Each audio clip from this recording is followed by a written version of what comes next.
Bonjour à tous. J'aimerais vous parler aujourd'hui de la justice de Dieu. Vous savez, lorsque j'étudie certains prédicateurs qui nous parlent de la justice de Dieu, j'ai souvent l'impression qu'ils tentent de nous dire que la justice de Dieu pourrait mettre un terme ou pourrait mettre en échec la miséricorde de Dieu. Alors que la Bible nous dit exactement le contraire. Elle nous dit que la miséricorde triomphe du jugement. Vous savez, la concordance Stubb ainsi que la concordance Strong recensé environ 800 endroits dans la Bible où on nous parle de la justice de Dieu. Et ça, c'est sans compter tous les mots qui sont apparentés à la justice de Dieu, des mots comme jugement ou juge. Alors, si on additionne toutes ces autres occurrences, on arrive à des milliers de citations sur la justice de Dieu. Mais là encore, il faut faire très attention, car la langue française est une langue qui est très imprécise. Et dans notre langue française, le mot jugement ou le mot justice nous vient d'environ 13 expressions différentes en hébreu. Alors, il y a à peu près 13 expressions qui nous parlent de la justice, mais avec des variantes. Et l'une des principales citations sur la justice de Dieu nous vient de ses attributs. Dieu, il est juste. Et ici, lorsqu'on parle de justice, on ne parle pas d'une justice légale, comme celle des pharisiens, mais on parle d'une justice de droit. Dieu fait droit à tous les malheureux de la terre. Dieu juge les pauvres. Vous savez pourquoi? Le mot justice est apparenté souvent dans la Bible au salut de Dieu. Dieu juge les pauvres de la terre. Il fait droit à tous les malheureux de la terre. Et ses bontés s'étendent sur toutes ses œuvres. Il fait pleuvoir sur le juste comme sur l'injuste, parce que Dieu, il est bon, et Dieu, il est véridique, il est vrai, il est droit. Il est impossible que Dieu mente. Vous savez, Dieu a juré par lui-même que tout genou fléchirait et que toute bouche confesserait.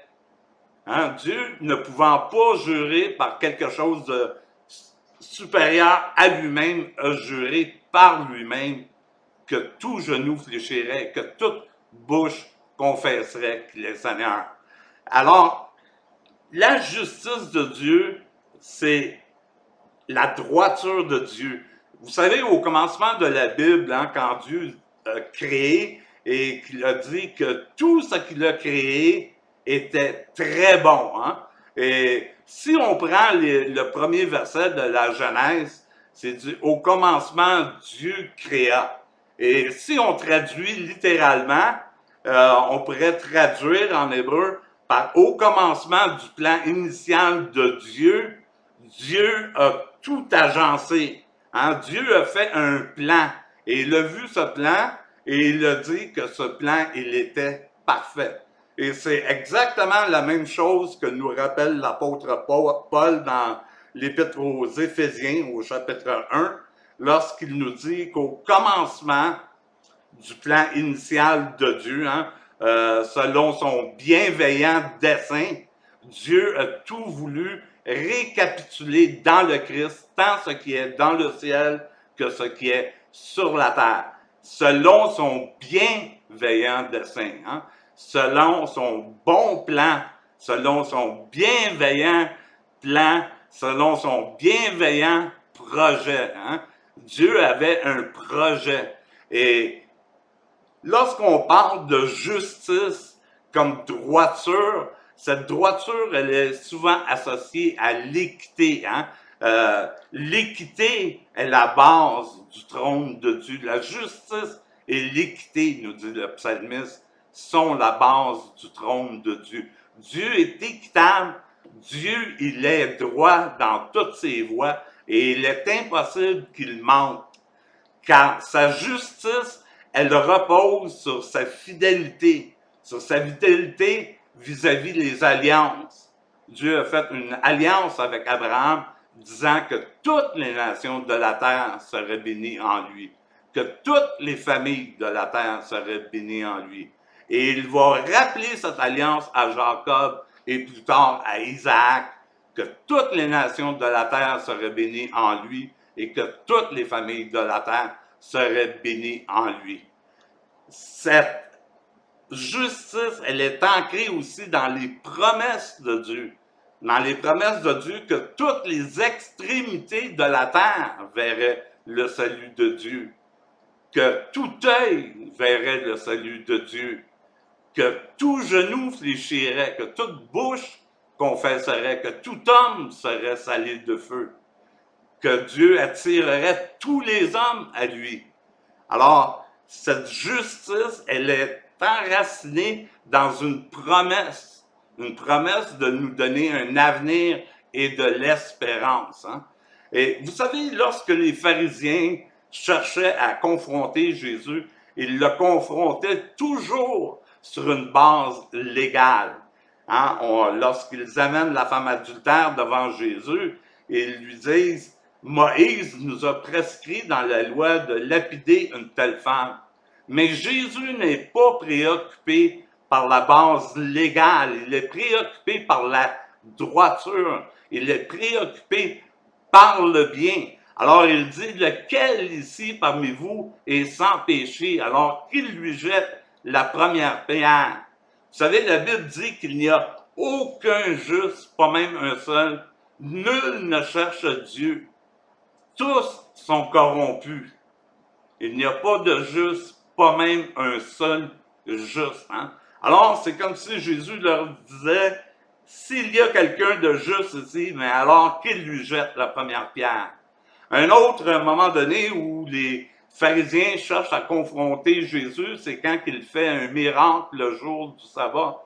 Et Jésus leur dit, lequel d'entre vous ici ne ferait pas de bien le jour du sabbat? Hein? Alors pour Jésus, c'est une question de bien, ce qui est bien ou ce qui est mal, et non pas ce qui est légal. Hein? Dieu est concerné par les choses qui sont droites. Et c'est pour ça que le rôle du Messie va être de redresser ce qui est courbé, de redresser ce qui est croche. Jésus, il est droit dans toutes ses voies. Et c'est pour ça que l'Épître aux Hébreux nous dit qu'il a haï l'iniquité. Il a haï l'iniquité et c'est pourquoi Dieu l'a élevé au-dessus de tout nom et lui a donné un nom plus excellent que tout autre nom, car il a aimé la justice et il a haï l'iniquité. Dieu aime la justice. Et la Bible nous dit qu'il ne se relâchera point jusqu'à ce qu'il ait établi la justice sur la terre. Car lorsque les jugements de Dieu sont sur la terre, les habitants de la terre apprennent la justice. La justice de Dieu a un but éducatif. Hein? Dieu cherche à nous éduquer au travers de sa justice, de sa droiture. Hein? Et c'est pour ça que Dieu va jurer dans ses promesses. Dieu va faire alliance avec son peuple. Et Dieu va réaliser ses alliances et il va toujours réaliser les promesses qu'il fait, car il est impossible que Dieu mente. Un autre instance où le mot jugement va être utilisé, c'est en relation avec le sacerdoce, en relation avec les dirigeants religieux. Dans Ésaïe chapitre 1, entre autres, Ésaïe dit au nom de Dieu, il compare premièrement Israël à Sodome, puis il les compare à Gomorrhe, et il dit, j'en ai assez du sang de vos béliers, j'en ai assez de la fumée de vos sacrifices, j'en ai assez de vos assemblées solennelles, de vos fêtes religieuses. Quand vous allez crier à moi, quand vous allez étendre les mains pour prier, je vais me fermer les oreilles, je vais me fermer les yeux. Je n'écouterai pas vos prières. Ce que je demande de vous, c'est que vous pratiquiez la justice, que vous ayez égard envers l'orphelin, envers la veuve, envers le pauvre, que vous ne traitiez pas injustement le mercenaire qui travaille parmi vous, que vous accueillez l'étranger, vous vous souvenez que vous aussi, vous avez été étranger. Il dit, venez et plaidez avec moi. Si vos péchés sont rouges comme le cramoisi, ils deviendront blancs, purs comme la laine. Hein? Alors Dieu, il est préoccupé par la justice et il demande à son peuple d'exercer la justice. Hein? Vous savez, Jésus a dit à ses disciples qu'ils étaient pour être assis sur 12 trônes après juger les nations d'Israël. C'est pas un jugement qui mène à la condamnation, mais c'est un jugement directionnel. Et l'apôtre Paul dit la même chose à l'Église. Ne savez-vous pas que vous allez juger le monde? Encore une fois, c'est pas un jugement qui va mener à la perte ou qui va mener à la disqualification, mais c'est un jugement directionnel. Ailleurs, il dit, ne savez-vous pas que vous allez juger les anges? Hein? Alors, encore une fois, c'est un jugement qui est conducteur, qui est directionnel.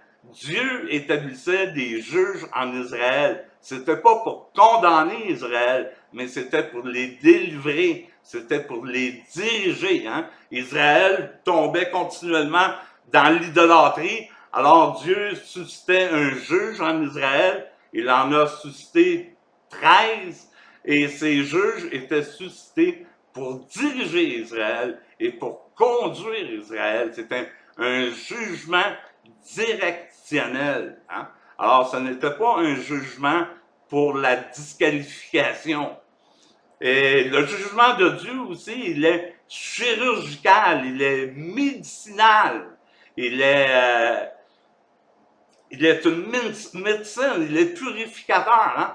Dans Malachie, c'est dit que quand le Fils de l'homme paraîtrait, il paraîtrait comme au milieu d'une fournaise ardente pour purifier les fils de Lévi, comme on purifie l'or et l'argent. Alors le jugement de Dieu, il est purificateur, il est chirurgical. Hein? Et un autre des jugements qui est mentionné dans la Bible, hein, c'est un jugement bien sûr de punition. Hein? Dieu a puni à maintes reprises Israël pour leur idolâtrie. Hein? Dans Ézéchiel chapitre 16, il est dit, Israël, tu vas rougir de honte quand je vais te pardonner tous tes péchés. Et dans l'Épître aux Romains, l'apôtre Paul nous dit que tout Israël sera sauvé, que Dieu les a mis à l'écart pour un temps jusqu'à ce que la totalité des païens soit entrée. Hein? Dieu a voulu susciter en eux la jalousie, alors il a enfermé tous les hommes dans la désobéissance afin de faire miséricorde à tous. Hein? Et Dieu dit que par leur chute est venu leur amoindrissement, mais par leur amoindrissement est venue la richesse du monde et notre justification. Hein? Alors Dieu les a mis temporairement de côté, mais la Bible promet à Israël que tous ces captifs seraient ramenés et que tout Israël serait sauvé. Et dans Ézéchiel chapitre 16 et Ézéchiel chapitre 36, Dieu va comparer Israël à Sodome et Gomorrhe. Hein? Il dit que les crimes qui ont été commis à Sodome et à Gomorrhe ont été moindres que les crimes qui ont été commis en Israël. Et Dieu dit qu'il ramènerait tous les captifs de Sodome. Et vous savez, à cette époque, Sodome a été complètement balayé de la carte, il n'existe plus. Et Dieu dit qu'il ramènerait tous les captifs de Sodome et qu'il les rétablirait dans leur premier état. La même chose est dit pour la Samarie. Hein, la Samarie qui était un lieu de syncrétisme et d'apostasie, Dieu dit qu'il ramènerait les captifs de Samarie.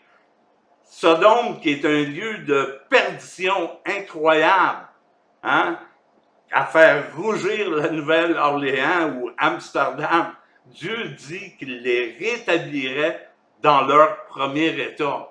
Et dans Ézéchiel 36, Dieu dit que l'Assyrie, l'œuvre de ses mains, hein, c'est lui qui a suscité l'Assyrie pour punir son peuple Israël. Et il appelle l'Assyrie l'œuvre de ses mains.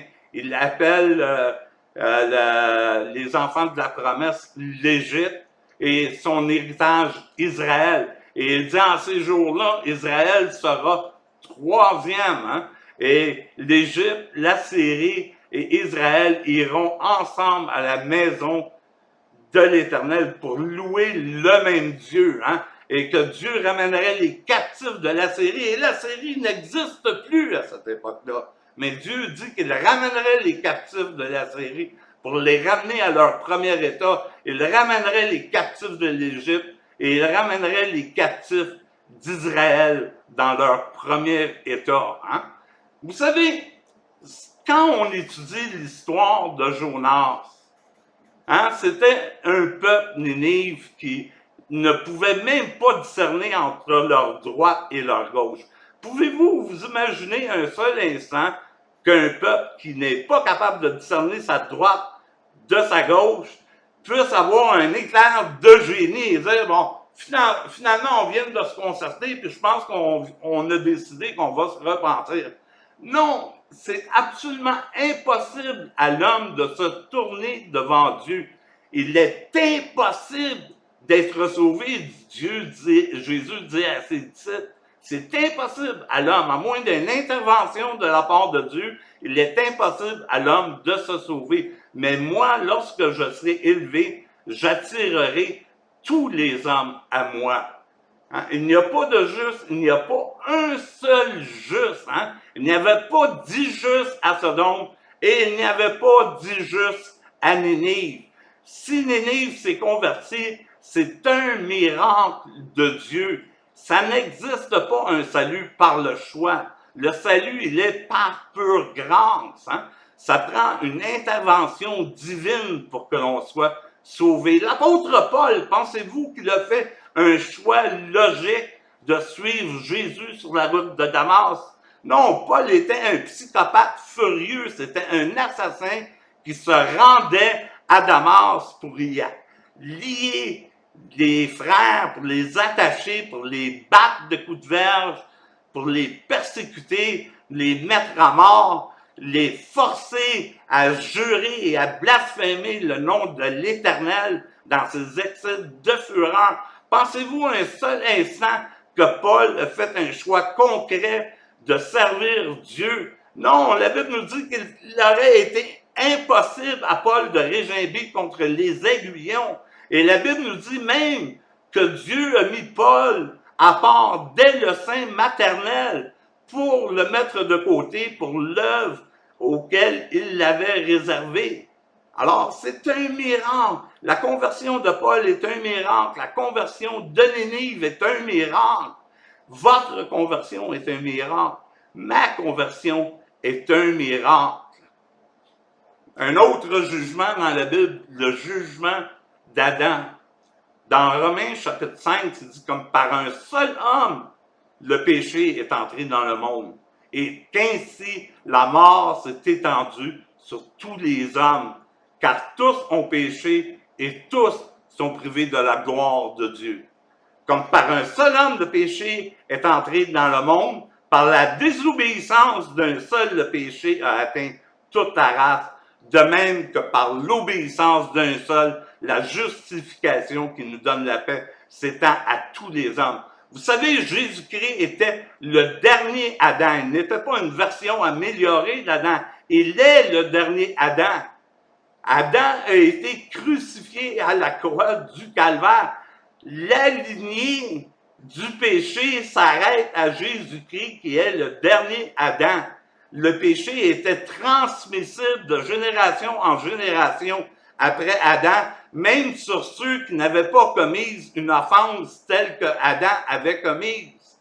Mais cette transmission du péché, elle s'arrête au dernier Adam qui a été cloué à la croix. Jésus est le dernier Adam. Et la justification qui nous donne la paix, s'étend à tous les hommes. Comme tous meurent en Adam, de même, tous revivront en Jésus-Christ, mais chacun en son propre rang. Jésus-Christ était le dernier Adam. Il est l'escaton de Dieu aussi. Hein? Vous savez, l'Épître aux Hébreux nous dit que Jésus-Christ a paru une seule fois à la fin des siècles, à la fin des âges, pour faire l'expiation des péchés. Que le Fils nous a parlé dans les derniers jours, hein, dans les derniers âges, le Fils nous a parlé. Et vous savez, à la croix du Calvaire, Jésus a dit, maintenant, le monde est jugé. Maintenant, le prince de ce monde sera jeté dehors. C'est à la fin des âges que le jugement de Dieu était pour arriver. Non pas à la fin du cosmos, non pas à la fin du monde, à la fin des âges. Et Jésus a paru à la fin des âges pour faire l'expiation des péchés. L'apôtre Jean nous dit qu'il est une victime expiatoire, non seulement pour nos péchés, mais pour ceux du monde entier. Paul nous dit que Dieu était en Christ réconciliant le monde avec lui-même et en n'imputant point aux hommes leurs péchés. Jean-Baptiste, lorsqu'il voit Jésus venir à lui, il dit, voici l'agneau de Dieu qui ôte le péché du monde. Jésus n'est pas un sauveur potentiel, il est le sauveur actuel de ce monde. Hein? Alors Adam est crucifié à la croix, Jésus est l'escaton, le dernier, le monde est jugé à la croix. Il y a des jugements punitifs, bien sûr. Un dernier mot que je voudrais utiliser pour parler du jugement de Dieu, c'est un vocable grec, krisis, qui nous parle d'un tri, d'une sélection, d'un choix. Hein, la Bible nous parle d'un choix entre les béliers et les brebis, hein, les béliers qui se mettent à la gauche et les brebis qui se mettent à la droite. Dieu rejette les béliers, il choisit les brebis. Il y a une séparation entre la chair et l'esprit. Il y a une séparation entre les fils des ténèbres et les fils de la lumière. Il y a une séparation entre ceux qui appartiennent au royaume et ceux qui sont jetés dehors du royaume. Hein. Alors, tout le temps de la durée du royaume, il y a des jugements punitifs qui s'abattent sur la terre. Mais il y a un temps, la Bible nous dit, où que le royaume cesse. Hein? Dans l'Épître aux Corinthiens, c'est dit, lorsqu'il aura mis tous ses ennemis sous ses pieds, alors viendra la fin lorsqu'il remettra le royaume entre les mains du Père. Et tout sera tout en Dieu. Il faut qu'il règne jusqu'à ce qu'il ait mis ses ennemis sous ses pieds. Et le dernier ennemi à vaincre, c'est la mort. Dans l'Apocalypse, il y a un lac de feu où la mort et le séjour des morts, ils sont jetés. La mort, elle est vaincue. Il est venu pour libérer tous ceux qui, par crainte de la mort, étaient retenus captifs. Il y aura un temps après les âges où toutes choses vont retrouver leur présence en Dieu. La Bible dit qu'il y aura un temps où nul n'enseignera plus son concitoyen, car tous me connaîtront du plus petit jusqu'au plus grand. Et juste pour terminer, pour faire ça bien short, un dernier mot qui nous parle du jugement de Dieu, c'est Banizanos dans l'Apocalypse, hein, le fameux verset où il est dit qu'ils seront tourmentés jour et nuit devant Dieu et ses saints anges, hein, devant Jésus, devant l'agneau et ses saints anges. Pensez-y un instant. Est-ce que ce serait ça le plan glorieux que Dieu aurait en réserve pour son Fils de superviser des tortures pour toute l'éternité? Le mot Banizanos a été très mal traduit, hein?